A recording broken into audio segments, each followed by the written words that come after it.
Yeah. I love the sound effects here. What it do? What it do, guys? So we're back again, and back with the one and only Philip Castillo on another exclusive and exciting What a Still podcast. This one I'm really, really excited about because I really want to know. There's some things that I want to learn here, and I know dealing with Philip Castillo, who has about 17 years of experience in the industry, is going to give us some really, really good tips, and that's why this is an exclusive one and only. So, Philip, man, what's going on? How are you again? Oh, I am wonderful. Really excited about this episode. First off, I want to say, hey, what about Brian Duncan? This Yeah. dude, man.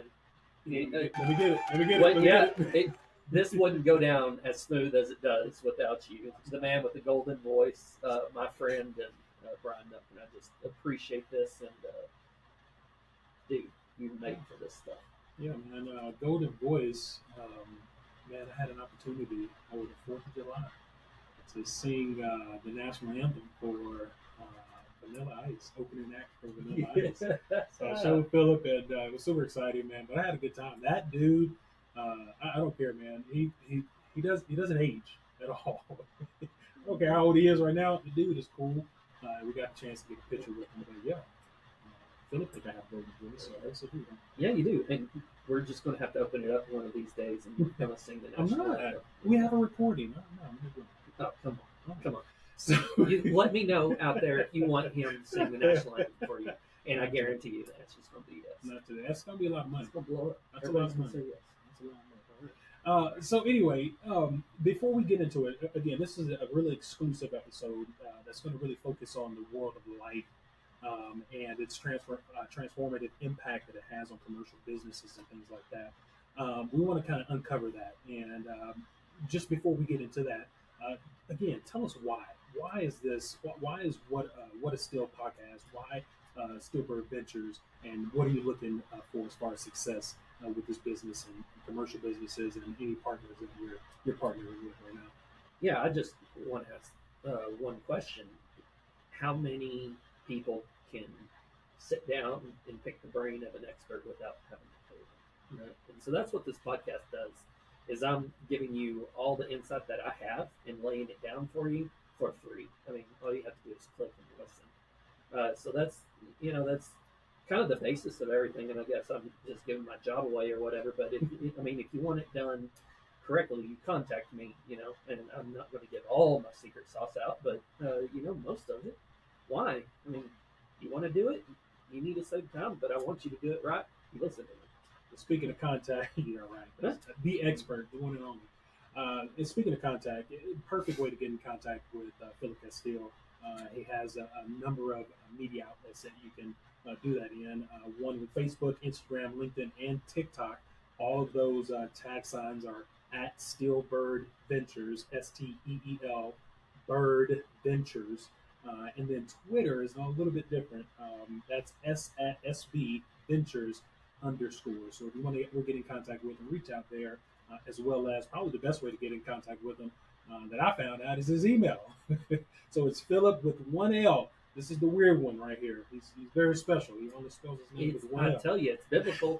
I'm just saying. So, Philip, that's Philip, PHILIP at stillbirdventures.com. So if you want to reach out to him, go ahead and do that. But again, just 17 years of experience in the industry, and I really want to touch on this exclusive episode about the lighting. So let's hop right into it. You ready for that? I'm ready. Awesome. We had some chance to kind of get on the behind the scenes work of Stillbird Ventures and kind of really utilize the expertise in your experience and in lighting. So really excited about the lighting design whenever you're talking about these places. And one place that I noticed you have is in Georgia. This dude moves around. So even though West Texas, right, is the headquarters, we're talking about this dude is nationally known. And so we're getting him out there. He's actually working right now on a really huge project in Georgia. And the lighting out there, audiovisual lighting out there. Talk to me about that. Yeah, no, it's an opportunity with the trampoline park that they're just needing standardization, right? So they've built a lot of clubs that had a lot of success, but nothing's the same. So if something goes wrong in one club, and then on another, we may be dealing with two totally different systems, and it's hard to troubleshoot, right? So what we're going to do is we're going to go forward and work on standardization. That each one of their clubs that they have, right? So they're going to be able to walk in and know what they're walking into. And just it's what you should do. And there's one thing that I really want our audience and everybody to know about you is that we're not going to sit over in West Texas, right? No, we're going to get out. And I like traveling. Yes, he likes traveling. So we're not only here in West Texas, even though we love our West Texas people and West Texas atmosphere, we get out, right? And so tell me the reason why you want to, especially venture out outside of West Texas. Yeah, there's a lot of opportunity. If you're locked into one area, yes, there's work to do here, but there's a lot of bad advice out there, and a lot of people needing some good advice, right? So how to have people reach out through, through my whole history, the 17 years, people reaching out and just asking for my advice. Good, man. That's pretty amazing. So, real quick, back to Georgia. These parks really do such a great job in creating an exciting, engaging environment. I'm sure elements like audio and visual displays are often overlooked by customers, right? They really have no clue sometimes, really just they're there for the experience. But can you talk a little bit more about this, right? The audio, the visual, the everything that goes into making these parks and these attraction places, the atmosphere look a whole lot better. So just talk to me about that. Yeah. So essentially how you need to design the parks and how the parks are designed is to be eye-catching, right? You walk into the front door and you're all of a sudden bombarded with sights and sounds and, the kids yelling and screaming and playing and have a good time. That's all attractive to somebody. Yeah, that's where I want to play. That's where I want to go. So you walk up, you're hit with displays. They're playing sports or they're having their new deals coming out, new attractions coming out. They're just constantly running that stuff through displays. The audio is just kicking and rocking, kind of pumping you up for it. And then you hit the lights. The lights are engaging your eyes. It's engaging your. And then, I'm going to get nerdy for you here in a minute. Come on, all right, here we go. We got some nerds here, and included me. I'm all pumped up about this stuff. Yeah. So, I did a study a while ago, and it was for when I was at the church, Trinity Church. I did a study. And, it's amazing what colors do to your mind and your body. We're trained from when we were born to recognize colors. Baby blue. What do you think? Oh, newborn baby boy. Baby. You have your pink, your real soft pink. Oh, newborn baby girl. You have your reds. What is that? Action. Stop. You see a stop sign. Stop. But it takes you to action. It catches your eye, right? And so you flash some reds up. Dark blue. This dark blue. That's stability. Who has that dark blue? Samsung. That's a name brand. They trust, and they paid millions of dollars to study the different colors and what it does, so that they can get you into a mindset that they want you in, right? So why not in trampoline parks? Why not there's red, blue, green lights, and just kind of get the senses activated where you want to just take action. So yeah, that's some of my nerdiness. I love it, dude. Yeah, love it. Because again, when you think about this stuff and you think how it correlates and partners with each other, especially audio, visual, and lighting and stuff. And I know we're going to be talking a lot more about lighting, but when it comes to that audio portion of it, and certain lights come up when the sound is here, or certain colors of the lights when the sound is down here. I mean, that stuff is insane. And obviously, you've been an expert. You know why? Yep. We used lighting and sound and video for all of my career to draw people in. I mean, even to attractions, like you're walking down and, we'll go, here's the basic form of it, is when you're walking in an art exhibit. They don't have all the lighting up and none of the paintings are lit up, right? No, they have pinned spots on each one of the paintings. Why? They want to draw your attention to it. Yep. Yeah, dude. Stuff makes sense. It's everywhere. It makes sense. And then another, for a normal person who's not the expert in this stuff just have no idea about that. And so with you giving us this insight, man, it is huge. So let's talk about the special effects, right? How does effects, because we got the audio, we got the visual, how does the effects of like haze play a role in enhancing overall visual experience for customers? Okay. I have a really good example of that. A lot of times, people use movers. That's animated movers. It's lights that you can move around, and they'll point those lights to the ground and put like a gobo in them, so it makes it look like little dots. And if you're just looking at Wait them, a second, gobo. I like that name. What is a gobo? Come on, man. all right. So Nerd me out. Real quick. okay. So what gobos are? They're generally little pieces of metal, or it could be plastic, and they're cheaper deals. But it has like, and for this instance, it has like little holes, pinpricks all over it, right? Or some sort of design, leopard print, or something like that. So it has it in there. It rolls that in front of the light, and it creates fancy designs. Well, the lights project down on the ground, and you see these fancy designs on the ground. You're like, oh, huh, and walk on, right? What haze does is it creates the two-dimensional light into a three-dimensional effect. So it turns these beams of light that's going through these little holes into physical beams you can see coming down. It's really cool. Yeah, if you have any movers, I'm telling you, if you Right. have any movers, you need haze. It just creates that third dimension. I mean, your movers will be wasted as far as gobo's concerned, other than if you're lighting something, but like it just makes them awesome and amazing. So that's what it does. And I found when I was at Infocom, I found some good haze fog machines. It's from Foggy's Fog. Yeah, I'd say that 5 times fast. Foggy's Fog, Foggy's. I can't do it. Fog. Yeah. So Froggy's Fog, they have the upshot, which was really cool. So it shoots it up in the air like 30 feet in the air, and it lights it up. So you can turn it orange, red, blue, green, and it will light up the. And the machine is doing that? Yeah, it's water-based haze, and then it's just shooting up and turning colors. It's pretty cool. And then they had a really, and this is kind of looking, they had a fog gun. So if you've seen like Mr. Freeze, that big gun, yeah, they had that gun there shooting out fog. Yeah. This looks like that particular gun and the great thing about that is portable, right? It's portable. So you may need some extra fog here, extra fog there, or hey, put some fog over there. You can't do that with a normal.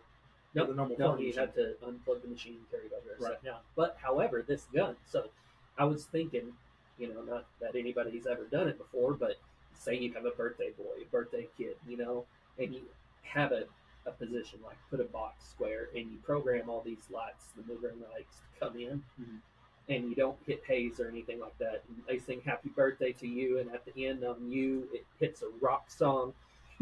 All the lights go on, and he shoots all that haze all around him, and you'll see all these beams from where he's at. Isn't that cool, dude? That'd have been insane. I mean, come on. I'm paid for that. Yeah. Shoot, it's not my birthday, but I want to do it.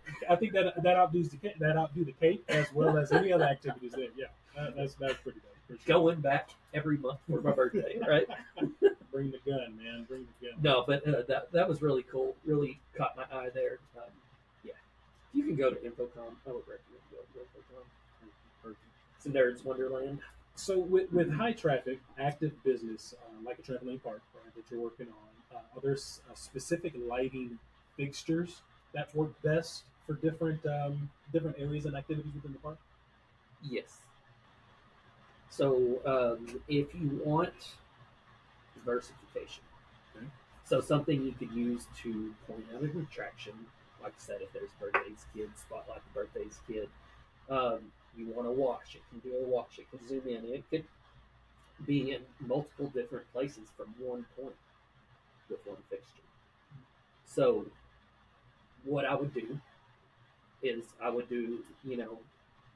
use very few like spotlights, like with one light sitting there, because that light is specifically for that area. That's it. and I think that's a waste. You're spending that money on that one area where you can spend that money and go to several different areas. I mean, as much as your imagination can go, it can run, and so you can do less movers for the same amount that you can do 20 or 30 static lights. So I would go with some movers. They have to be durable, right? So the ADJ, which I went and talked to them at Infocom, Nerds Paradise, about their lighting, and he said there's been lessons that they've learned. Some fixtures to use and some fixtures not to use, and because that one of the most valuable things that he said hands down, if you want to make your fixture last, switch the power off, because a lot of times people will hang these fixtures up in the ceiling, and it doesn't matter if it's a mirror or static LED light. The fans are constantly always on, and he said it burns up the circuit boards like crazy if you don't switch off the power. So I was like, okay, well, that's, he said, it will last you forever and a half. You just need to switch off the power. So went around looking for power sequencing, and they make, so Surgex makes this squid kind of management system, right? And it's IP, so we're not having to run any cables. It can operate over Wi-Fi or wired connection.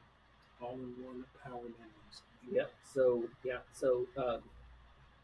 that system is amazing. The GUI for reading your power fluctuations, for seeing, you can switch off an individual light switch and kill a string of lights or something like that. It's just amazing. But for the cost of that, to save your lights where you're not having to purchase lights over and over and over again, I think it stays down the no brainer. Dude, I'm looking at this stuff and I'm like, what in the world is this? What is this? See, that's all this little small. I wouldn't even say small. I don't know how big this machine is, but for all, yeah. I mean, it looks like it's small, but for all of that and what you just said it does, it's like to the natural eye, it's just I wouldn't tell that. Yeah. But you mentioned something about kind of on the maintenance part. We'll get to that here in a quick second. But right, we talked about lighting and the power of lighting, but obviously it has a partner, and that's sound, audio, right? Talk about the power, right? Lighting already has power. Talk about the power of audio when that all matches and compared together. So I'm excited about this one because before I let you start, I mean, I can remember just back in the young days when I went to a club. I went to one club. One club. Okay, thank you. Appreciate it. So anyway, in the club, in the club, right? In the club, there's some lighting, right? But it's dark. You got your lighting, but the music and the audio really adds to all of that, and so you just mesmerized at all of this stuff, all this flashing, and then once the beat drops or whatever, you know what the beat drops, right? The beat drop. You know what the beat drop? When the beat drops, you're a musician. Come on, when the beat drops, beat. Okay. Like, are we talking 1, 2, 3, 4? Those beats? Don't worry about it. I'm just joking. I know. Come on, dude. I know what you're talking about. The #1 musician here in Lubbock, Texas. Got to get some practice going. But talk about that. Just the power of that combination, audio or audio and visual. Yeah. So it's funny, and I haven't seen one in person, and that's one of the clubs, that they have, and they wear these headsets, and they're all like jumping around, lights flashing, and there's nothing. Like, what are you doing? This isn't even appealing until you put on the headset, and then you're immersed in sound, right? Mm-hmm. So it's just kind of, and it takes everything going together to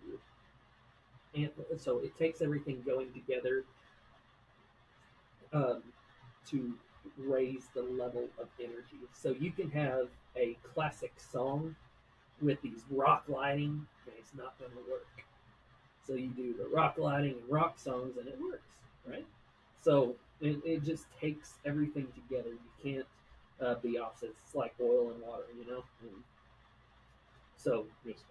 yeah, That's good stuff. yeah. So that's it. So we know this is not your first rodeo, right? You've done a lot of work with a lot of different amusement parks and entertainment venues. What would you say is some of your key takeaways? And not having a lot, but just some of your key takeaways for your audience here, working with those type of companies. Yeah. So key takeaway I would say is you want to be complementary in everything you do. You don't want to be too heavy in audio. You don't want to be too heavy in lighting and displays. You just want to have an even balance. So if you're going to make up your mind and decide going forward. If you're not going to do a real flashy uh, park or any venue, if you're not going to be real flashy, you don't really need a lot of driving bass. When that beat drops and you're just like,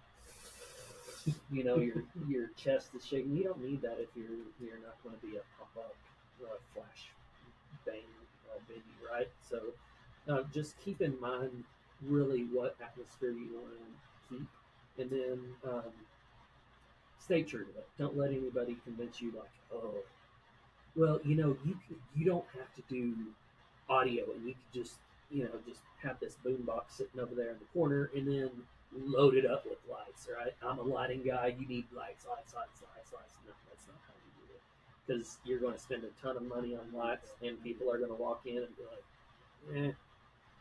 But when it's a perfect mixture together, right? So it's just like baking a cake.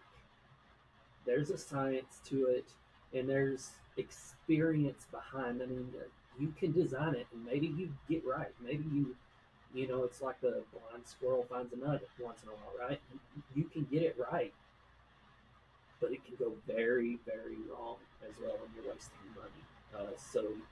And I always on the backside of that, not only the chemistry with everything, but getting a good quality is better than quantity, right? So if you can, yeah, if you can spend the same amount but get less, but it's quality, you can improve that. You can get more and more and more and more as the future goes and as you grow.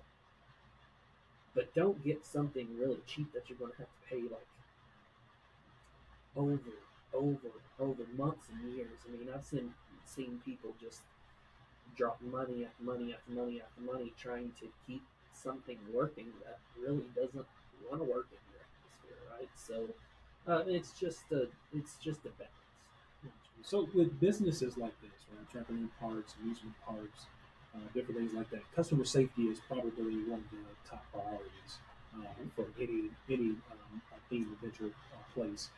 How do you make sure that you're kind of striking all balance between providing significant illumination for safety while creating an exciting visual overall experience? Safety, safety, safety. Safety. So anything you put overhead, I don't care what it is. Mm-hmm. It has to have a safety cable, if not two safety cables, right? Mm-hmm. So I don't want to walk in the park and boom, I'm knocked upside the head. Right? Yeah, and it's happened before. People have installed, yeah, they've installed things, and there's a malfunction. Say a screw breaks, it shears off, and it just plummets, right? So I have a friend, Mike Gallagher, who helps me out in some of my network designs. So he's into seeing all this stuff. He calls it his he can't sleep, so he calls it what keeps him awake at night. And he has a folder full of things that he looks at, and they're accidents that happen that are caught on video. And he said, this is the cause that happens when people aren't safe. They cut corners. There's ways of stopping things all over, but people cut corners. And like it showed this singer, he was singing, and an LED wall fell on him. He survived, broke his neck, can't walk, but he survived. And he said, that could have been just one loose screw, right? And so you want to go make sure you have way more um, rigging than what you need. It's a safety factor. Overdo it. Yeah, you want to put safety cables on everything, not two safety cables. I mean, I don't want to be liable for somebody getting hurt, and neither should you, right? So I don't mind spending extra money on rigging because it's above somebody's head. And let's spend just a little bit more. I know we probably need to wrap it up, but let's spend some more time on the safety aspect of that. Let's talk about maintaining these types of systems, right? Again, when people cut corners, they can get lazy, just like any other business, right? They can get really really lazy. Other than calling the one and only Philip Castillo to come and put in a maintenance plan with you, how are these? I guess that's the answer, right? How are these customers or your partners have the ability to maintain these types of systems for this safety as well? Yeah. So really, if it's done, and I would get somebody to inspect everything that you have installed, make sure all the nuts and bolts are all tightened down. If there's any, they're unwanted, right? And that just go through and check because it's going to spend. You're going to spend a little bit of time double checking, but it will give you peace of mind in the long run. Most of the stuff, if they're hung right, you don't have to go up there and check nuts and bolts all the time. Maybe a good checkup every 2-3 years or something like that. Just kind of make sure that especially if you have a rocking uh, sound gig in there, so you might want to go up there and check, see if it vibrates anything loose, but most of the time. And then the weight holds it captive. So generally, that's not a big deal. Maintenance for LED lights have really dropped down because they're LED and they're not conventional lights. So there's no bulb replacements. There's like an LED driver sometimes. Sometimes you'll have to pull it down. I would recommend probably, I don't know, every quarter going up. Yeah, the frequency going up and like getting a dust buster or something and suctioning out the fans and stuff and keep that all clean because I mean obviously dirt gets everywhere and it causes problems, right? There's only so long you can combat dirt before it gets into your system causing problems, but cleaning it out will extend the life of your fixture. So it's not a lot to do. It's just every once in a while, just remove your fixture. Don't be cheap. Don't be lazy. Right? Because obviously overall safety is a huge portion. That's one of your top pillars in your company is safety. So, yeah, because your customer is definitely not going to be happy. Nope. If they're sitting with a light in their lap or a speaker in their lap or something, right? Yes, sir. So, man, again, the expert is in the building. This is top-notch experience sitting right next to me. Top-notch information that he's given out, and take advantage of it, guys. This guy has a unique value proposition with his company, and it really emphasizes on expertise, attention to detail, commitment, and excellence. That really sets him apart from other competitors. So. The dude is awesome. I mean, just that knowledge, man, is really insane. So again, we applaud you, man. Good stuff. This is what I'm talking about. I'm going to sit down as much as I can to definitely take in all of this information. So Philip Castillo, thanks for sharing your insight, visiting with us. Make sure you guys are connecting with Stillbird Ventures in all aspects. Social media, and we'll shoot those to you really quick again at Stillbird Ventures for Facebook, Instagram, LinkedIn, TikTok, you name it, and then Twitter, a little bit differently at SB Ventures _. Philip Castillo or Philip at stillbirdventures.com is his email, and then go ahead and give him your number just in case they want you to reach you personally. All right, you can call myself at 806-778-6163. Again, that's 806-778-6163. And how about Brian Duncan, everybody? Huh? Oh, we got to get Did I do that right? I think I did it right. That was the applause. Okay, yeah. Brian Duncan. Sing. No? Okay. Do Come this. on. What a Steal is out of the building. We are out. Thank you for joining the episode, and we're super excited for the next one. Whatever it is in store for you, man. So You gonna sing us out? no. Okay. Still Ventures out.